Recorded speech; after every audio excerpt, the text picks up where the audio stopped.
Making headlines this hour, President Moise declares Quran-centered social development as Maldives' top national priority. Minister Shaheen launches major initiative to elevate Quran's role and nurture new generation of Islamic leaders. Maldives surpasses 1.7 million international visitors, marking strong recovery and growth in the tourism sector.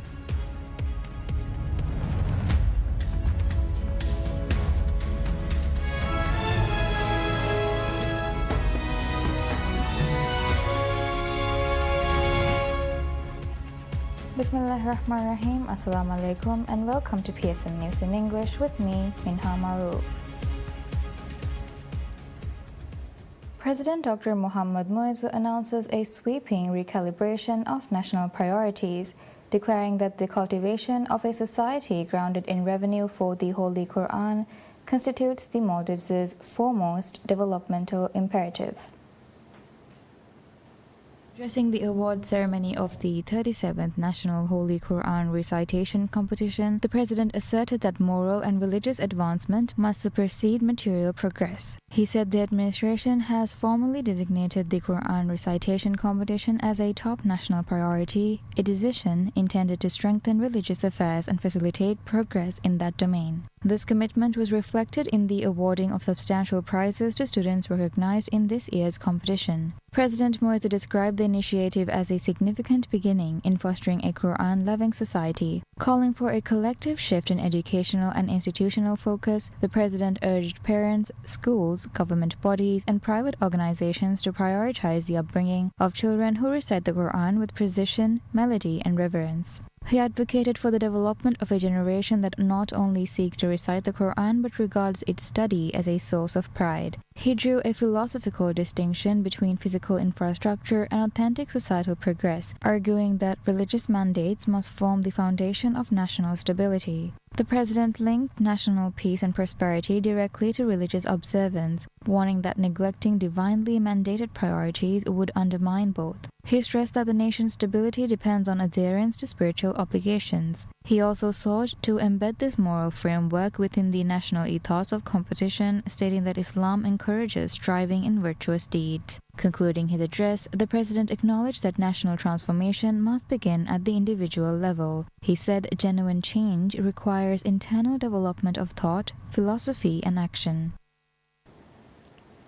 As the Maldives approaches 9 centuries since its embrace of Islam, Minister of Islamic Affairs Dr. Mohammed Shaheen Ali Saeed states that the government is undertaking a far-reaching initiative to elevate the role of the Holy Quran and foster a new generation of Islamic leaders.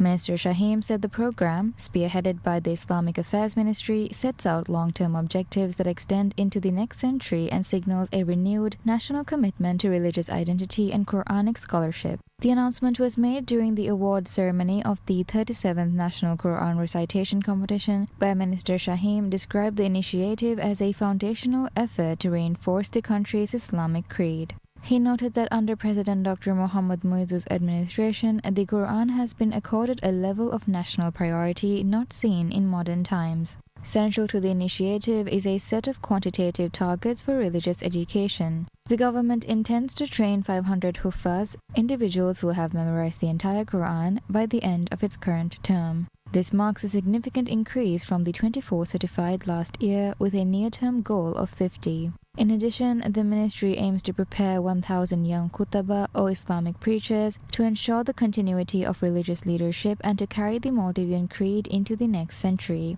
The program is positioned not only as a response to contemporary needs, but also a legacy project that will define the next phase of Islamic unity in the country. Minister Shaheen framed these efforts as a pivotal moment in the nation's 900-year religious history, with the development of a resilient leadership structure at its core. In support of these goals, the government has significantly elevated the status of the National Quran Recitation Competition. This year's competition featured the most valuable prizes ever awarded to top-ranking participants. Among the honors were the President's Shield, substantial monetary awards funded by both the President and the Islamic Affairs Ministry, and a presidential scholarship for doctoral studies in any field and country. The ministry confirmed that the event was financed through the state budget and that considerable effort had been made to raise its standard. Monetary prizes and commemorative awards were also distributed to second and third place winners across various categories. Awards were presented by President Moizu, First Lady Sajida Muhammad, and cabinet ministers.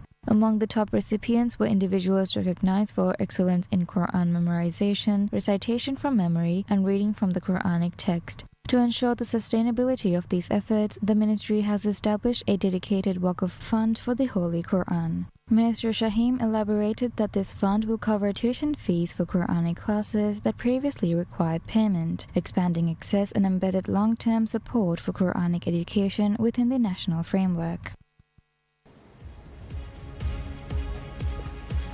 We will be back after the Isha prayers.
الله أكبر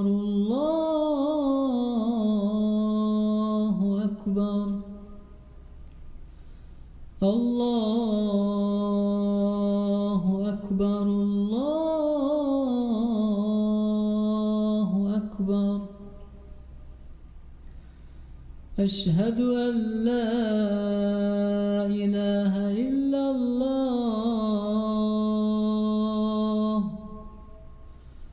أشهد أن لا إله إلا الله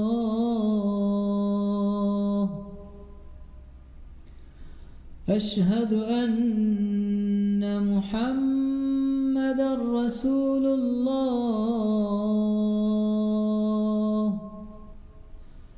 أشهد أن محمدًا رسول الله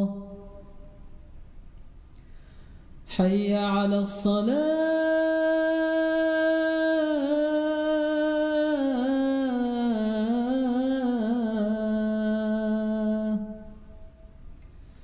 حي على الصلاة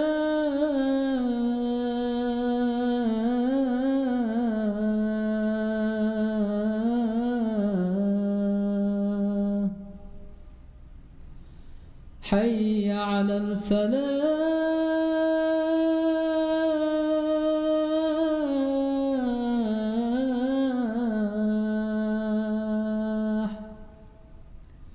حي على الفلاح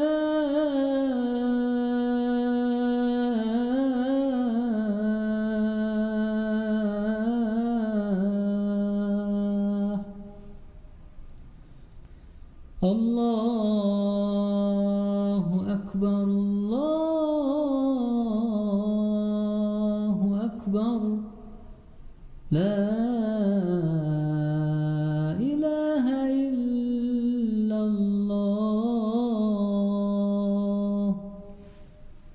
اللهم رب هذه الدعوة التامة والصلاة القائمة آت محمدًا الوسيلة والفضيلة والدرجة الرفيعة وابعثه مقامًا محمودًا الذي وعدته وارزقنا شفاعته برحمتك يا أرحم الراحمين وصلى الله على محمد وآله وصحبه وسلم والحمد لله رب العالمين.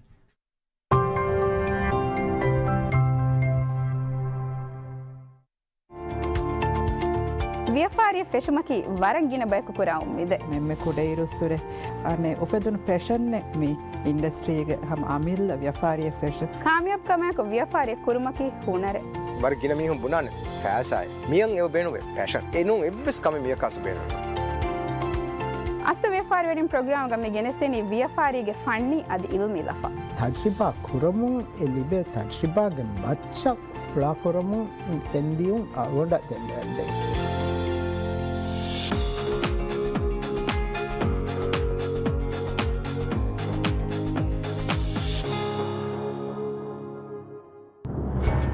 ಅಸ್ಲು ವ್ಯಾಪಾರಿವೆರಿಂಗ್ main sponsor ಕುಕ್ಕುಳ ಫಿಹಾರ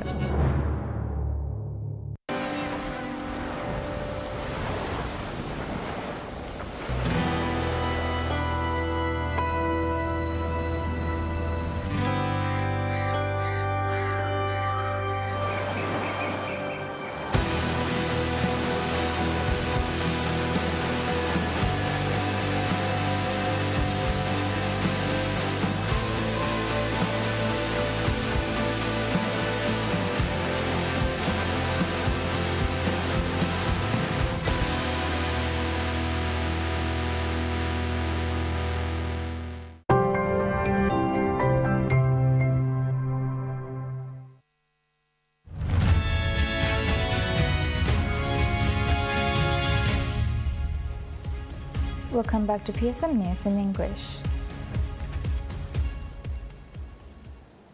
The Fahidiri Ulum Corporation, FDC, announces that agreements with the recipients of 4,000 social housing units developed under its housing project will be terminated and apartments repossessed if the apartments are rented out in violation of the agreement.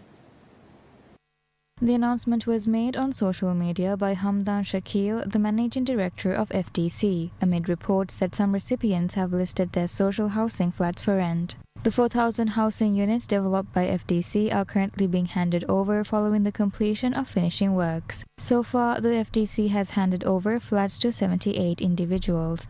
However, several of the units have already been advertised for rent at exorbitant rates. 3-bedroom apartments are being advertised on social media for $1,620, more than double the government-subsidized rent of $745 for the same unit. The agreement between flat recipients and the FDC prohibit the units from being rented out. FDC had said it will take stern action against such violations, noting that allowing individuals to profit from subsidized housing undermines the purpose of the scheme and deprives those in need of affordable homes. Meanwhile, the Minister of Construction, Housing and Infrastructure, Dr. Abdullah Muttalib, has also confirmed that the government is taking necessary steps to cancel the agreements of the flats allocated under social housing projects and repossess the apartments in similar cases where the flats have been rented out against the agreement. In a post shared on social media, the minister noted that the properties allocated under the social housing projects have been developed using public funds and leased at subsidized rates. He reiterated that the government will not tolerate the rental of social housing properties at inflated prices or their use of the properties for purposes other than residential occupancy by the residents. Consultation meetings on the National Development Plan (NDP) have now been held in 50% of all inhabited islands. The NDP is a 20-year blueprint currently under development to shape the Maldives' long-term future. Rooted in national aspirations, it seeks to steer the country towards resilience, equity, and transformative progress. The formulation of the NDP is an inclusive, nationally driven process designed to determine the Maldives' development trajectory over the 20-year period, drawing input from communities across all islands. The consultation process for the NDP 2045 began in mid-September and also involves meetings with various agencies and associations. Oversight of the plan's formulation has been entrusted to Nexia Maldives, a local consultancy firm operating independently under government supervision. 10 teams have been dispatched across the country to facilitate dialogue with communities and stakeholders. The Resilient Maldives team said the consultation meetings have been conducted in approximately 100 islands, representing half of all inhabited islands. Nexia Maldives said it has so far visited all islands in 10 atolls to engage with residents and gather their views. Consultations are currently underway in 6 additional atolls: Gaf Alif, Alif Alif, Nunu, Ra and Ba Atoll. Meetings in the remaining atolls are scheduled to commence soon. The primary objective of the NDP is to formulate a vision for how the Maldives will develop over the next 20 years. The plan will take into account changes in the Maldives' population and lifestyle, environmental, infrastructural, and technological changes. Consultations are expected to be completed by the end of October, with the government aiming to launch the full plan in January 2026. The NDP is a legally binding long-term framework and is considered a cornerstone in the country's ambition to achieve developed nation status by 2045. The Maldives welcomes more than 1.7 million international visitors so far this year, a milestone that signals a robust rebound for the nation's tourism sector. According to data released by the Ministry of Tourism and Environment, the figure reflects a 10% increase over the same period in 2024. As of 11th October, the total number of arrivals stood at 1,701,785 compared with 1,546,319 during the equivalent period last year. The pace of growth has remained strong into October, with 65,296 tourists recorded in the first 11 days of the month, up 20% from the 54,292 arrivals during the same window in 2024. China remains as the Maldives' leading source market, contributing 279,690 visitors to date. Russia ranks second with 208,329 arrivals, followed by the United Kingdom, 149,424, Germany, 120,922, and Italy, 106,230. These figures highlight the continued importance of both Asia-Pacific and European markets in sustaining the country's tourism-driven economy. The government has set a target of 2.3 million tourist arrivals for the year. With more than 1.7 million already recorded, the Maldives must attract an additional 598,215 visitors in the remaining months to meet that goal. The Elections Commission of Maldives, ECM, publishes the register of eligible voters for the upcoming referendum on the composition of the Addu City Council. On 5th October, the Cabinet approved administrative measures to conduct a referendum on the jurisdiction of Addu City, following a petition from some residents requesting changes to the composition of the Addu City Council. The decision was made in accordance with the Public Referendum Act. The referendum will determine whether separate councils should be established for Addu Fedu, Addu Huludu, and Addu Midu. Voters will also decide whether to create a single council, Addu Hulu Midu Council, to administer both Addu Huludu and Addu Midu.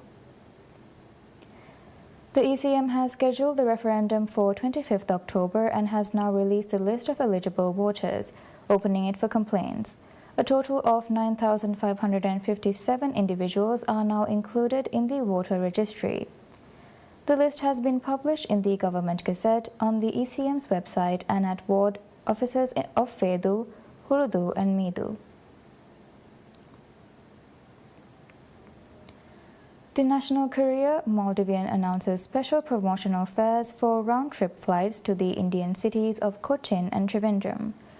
According to the airline, its Airbus A320 will operate the flights under the promotion. Maldivian said the initiative aims to enhance passenger experience while reducing ticket pricing and position the airline as the preferred choice for flights between Maldives and South India. The airline said as part of these efforts, round-trip fares for Cochin will start from $176 and Trivandrum at $232. Passengers traveling in economy class will enjoy a complimentary 20 kg baggage allowance, free hot meal and beverages on the A320 flight. Premium economy passengers will receive a 30 kg baggage allowance, express check-in service, and ticket date changes at no additional cost. Maldivian said the initiative will not only benefit the airline but also deliver wider benefits to the country's economy, particularly the tourism sector.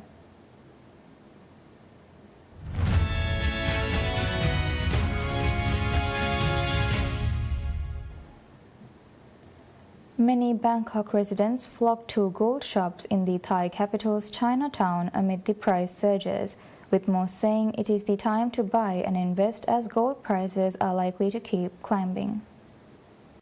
Gold took a breather from a record run as investors booked profits a day after bullion breached the $4,000 level for the first time ever on economic and geopolitical uncertainties and hopes of further U.S. interest rate cuts this year. Gold has climbed 54% year-to-date on strong central bank buying, increased demand for gold-backed exchange-traded fund ETFs, a weaker dollar and safe haven demand. Gold is seen as the tangible asset given the uncertainties in the world, according to another local gold investor, giving people the feeling of more financial stability.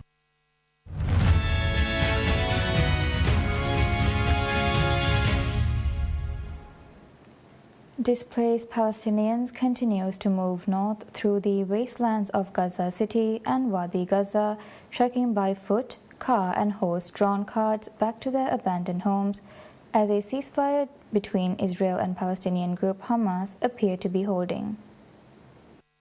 There were fewer Gazans traveling on Sunday morning than on Friday when thousands streamed on the road to Gaza City, the largest enclave's biggest urban area, which had been under attack just days before in one of Israel's biggest offensives of the genocide. Israeli troops pulled back under the first phase of a U.S.-brokered agreement reached this week to end the war, which has killed tens of thousands of people and left much of the enclave in ruins. The next phase of U.S. President Donald Trump's peace plan calls for an international body, the Board of Peace, to play a role in Gaza's post-war administration. The plan calls for Trump to lead it and includes former British Prime Minister Tony Blair. But in potential challenge to this element of the plan, Hamas issued a statement rejecting what it called any foreign guardianship, adding that governance of Gaza was purely an internal Palestinian matter. Gaza authorities say more than 67,000 people have been killed and much of the enclave flattened since Israel began its genocide.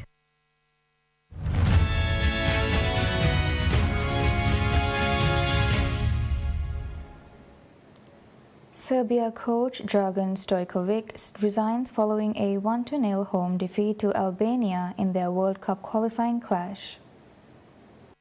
Stojkovic, who took charge in 2021, led Serbia to the World Cup in Qatar but has recently overseen consecutive defeats, a 5-0 loss to England in September followed by Saturday's home defeat decided by Ray Manaj's late first-half goal. Serbia sit third in Group K on 7 points, with England top with 15 and Albania second on 11, having played one more game. The result also moves England to the brink of qualification for next year's World Cup in the United States, Canada and Mexico, as Thomas Tuchel's side can clinch their place in a win in Latvia. In other World Cup qualifiers, Norway thrashed Israel 5-0, with many celebrating the win late into the night with Palestinian flags and calls for Israel to be banned from the competition.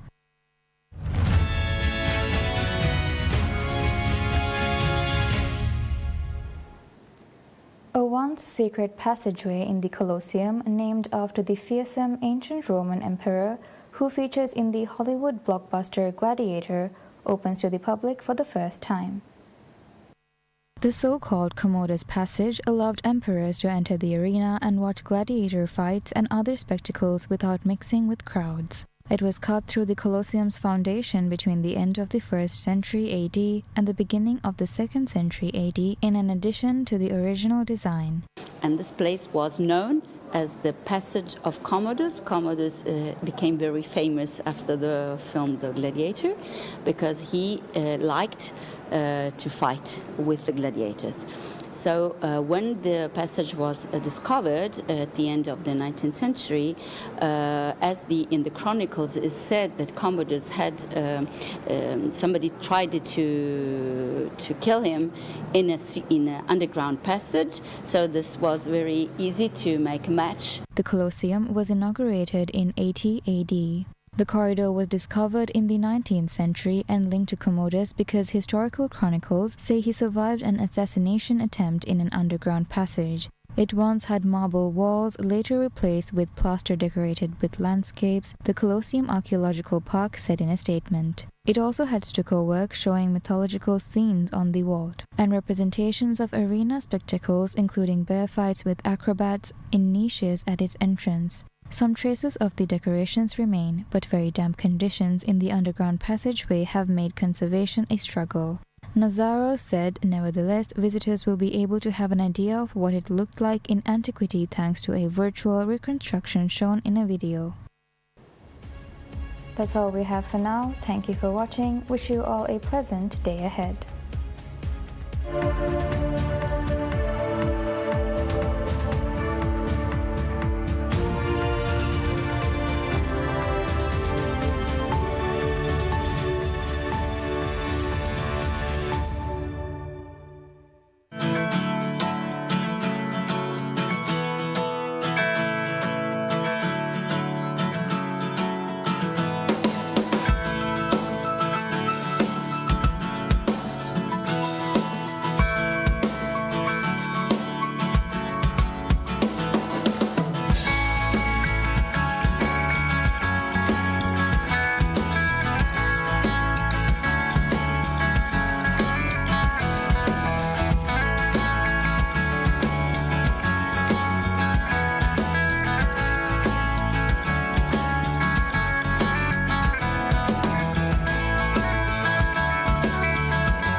Assalamualaikum aneka smiyati fudeorka duhe fahun aneka gadolu danduga committee meche tamsil kura libifa ehenko mimahuge saada wana duhu vihaves kina supporteru mi danda gadolu danan as ivehi team foria joshuga support dinumaki algonduge warabodu edume